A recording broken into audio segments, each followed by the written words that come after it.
What did China know and when did it know it? A new report shows the coronavirus outbreak could have been contained by 95% if the communist regime acted sooner.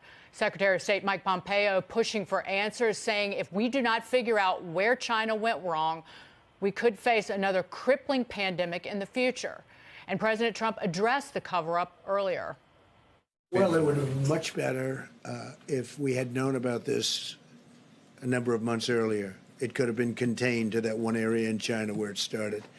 And certainly the world is paying a big price for what they did. Jesse? Well, the first case of coronavirus surfaced in mid-November. That's 4 months ago. And when the scientists identified the virus, the Chinese government told them to destroy the samples, and they gagged the scientists and told them to lie about it. Then they allowed these wet markets where the contamination started to remain open.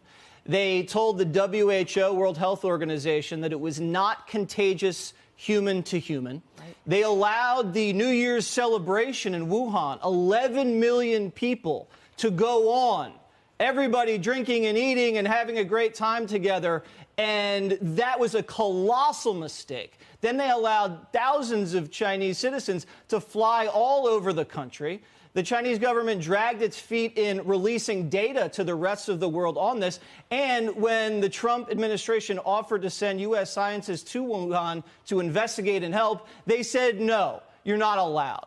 So now when they say, oh, the U.S. military, they were the ones that planted the virus in Wuhan, and they say we're going to withhold drugs from the United States during the pandemic, that's just crazy. And the fact that the president calls it the Chinese virus, he just wants to make sure that there's a little accountability and truth to what happened.